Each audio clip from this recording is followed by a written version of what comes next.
नमस्कार दोस्तों, मैं हूं डिम्पिका। और मैं हूं नीरजा। और आज हम आपको बताएंगे कि क्यों पिछले 7 सालों में भारत के मैन्युफैक्चरिंग सेक्टर में 54 लाख नौकरियां खत्म हो गई। सिर्फ नौकरियां ही नहीं, करीब 18 लाख से ज्यादा अनइनकॉर्पोरेट एंटरप्राइजेस भी बंद हो गए थे। इसका असर देश की इकोनॉमी और आम लोगों पर कैसा पड़ा, आज हम आपको इसके बारे में डिटेल में समझाएंगे। तो आइए जानते हैं वो रीजंस जिन्होंने इंडियन यूथ और इमर्जिंग इकोनॉमी में इतनी बड़ी गिरावट लाने में इंपॉर्टेंट रोल प्ले किया है। सबसे पहले बात करते हैं रीजनल लेवल पर आने वाली प्रॉब्लम्स की।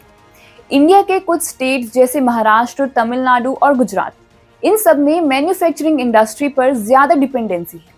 ये स्टेट जीएसटी और डीमोनेटाइजेशन जैसे पॉलिसी चेंजेस से सबसे ज्यादा अफेक्ट हुए हैं। एनएसओ के अनुसार महाराष्ट्र और गुजरात जैसे राज्यों में स्मॉल और मीडियम स्केल इंडस्ट्रीज सबसे ज्यादा प्रभावित हुए। फॉर एग्जाम्पल, गुजरात में 2016 के बाद से 20% से ज्यादा स्मॉल स्केल इंडस्ट्रीज बंद हो गए। रूरल एरियाज में इंफ्रास्ट्रक्चर की कमी भी एक बहुत ही बड़ी वजह है। बिहार और उत्तर प्रदेश जैसे स्टेट्स में सड़क, बिजली और इंटरनेट जैसी बेसिक फैसिलिटीज की कमी के कारण इंडस्ट्रीज दोबारा उठ नहीं पाए। रिपोर्ट्स दिखाती हैं कि 2016 से 2023 के बीच में बिहार में स्मॉल स्केल इंडस्ट्रीज की संख्या में 12% की गिरावट हुई है, जिससे लाखों लोगों की नौकरियां चली गई हैं। कोविड पैंडेमिक के बाद लगाए गए लॉकडाउन और नेचुरल डिजास्टर्स ने सिचुएशन को और भी बिगाड़ दिया। एग्जाम्पल के लिए उड़ीसा और वेस्ट बंगाल जैसे स्टेट्स में अक्सर आने वाली नेचुरल डिजास्टर्स ने इंडस्ट्री पर बहुत ही बड़ा असर किया। 2020 में ओडिशा के कुछ इलाकों में लॉकडाउन के साथ साथ चक्रवात ने कई उद्योगों को पूरी तरह से बंद कर दिया। एनएसओ के अनुसार पश्चिम बंगाल में 2016 के बाद से 10 लाख से ज्यादा लोगों की नौकरियां चली गई। नोटबंदी और जीएसटी के लागू होने से छोटे उद्योगों को सबसे ज्यादा झटका लगा।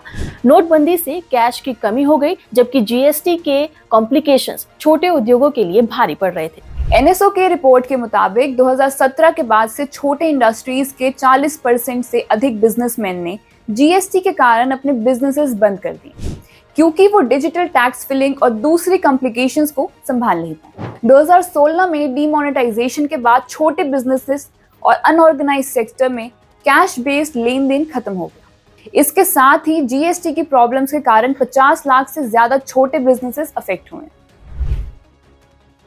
कोविड-19 पैंडेमिक ने इन प्रॉब्लम्स को और बढ़ा दिया। लॉकडाउन के कारण कई लेबर्स अपने होम स्टेट्स में लौट गए, जिससे कि सिटीज में मैन्युफैक्चरिंग यूनिट्स को एनफ वर्कर्स नहीं मिले। एनएसओ के डेटा के अनुसार 2020 में लॉकडाउन के दौरान 4 करोड़ माइग्रेंट वर्कर्स ने अपने गांवों की तरफ पलायन किया। इसके कारण शहरों में लेबर्स की भारी कमी हो गई, जिससे इंडस्ट्रीज ठप हो गए थे। पैंडेमिक के समय ग्लोबल सप्लाई चेन में आई प्रॉब्लम्स ने इंडिया के कई इंडस्ट्रीज को अफेक्ट किया, खास करके टेक्सटाइल्स और इलेक्ट्रॉनिक्स जैसे सेक्टर्स में। एनएसओ के एक डेटा के मुताबिक ग्लोबल सप्लाई चेन में 2020 में 40% की कमी आई, जिससे कच्चे माल की सप्लाई बंद हो गई और प्रोडक्शन ठप हो गया। दुनिया भर में इकोनॉमिक रिसेशन ने इंडिया के एक्सपोर्ट बेस्ड इंडस्ट्रीज को भी अफेक्ट किया। यूएस और यूरोप में एक्सपोर्ट के ऑर्डर कम हो गए, जिससे कि इंडिया के कई छोटे इंडस्ट्रीज बंद होने के कगार पर आ गए। खास तौर से टेक्सटाइल और हैंडीक्राफ्ट इंडस्ट्री में एक्सपोर्ट 2020 से 2022 के बीच में 30% से ज्यादा घट गया, जिससे लाखों लोगों की नौकरियां खतरे में आ गई। ग्लोबल लेवल पर आ रही टेक्नोलॉजिकल प्रोसेस ने लेबर इंटेंसिव मैन्युफैक्चरिंग सेक्टर को अफेक्ट किया है। ऑटोमेशन और डिजिटलाइजेशन की ओर बढ़ते कदमों ने छोटे इंडस्ट्रीज को पीछे छोड़ दिया। सिर्फ 2023 में ही भारत के कई मैन्युफैक्चरिंग यूनिट्स ने ऑटोमेशन टेक्निक को यूज करना शुरू किया, जिससे लेबर्स की जरूरत कम हो गई और कई नौकरियां खत्म हो गई। 2022 की एक रिपोर्ट के अनुसार ऑटोमेशन के चलते कपड़ा उद्योग में 10 लाख से ज्यादा लेबर्स की जरूरत घट गई, जिससे प्रोडक्शन तो बढ़ा लेकिन नौकरियों में भारी कमी आई। तो दोस्तों, ये थे कुछ खास कारण जिसकी वजह से भारत में मैन्युफैक्चरिंग सेक्टर में इतनी बड़ी गिरावट आई।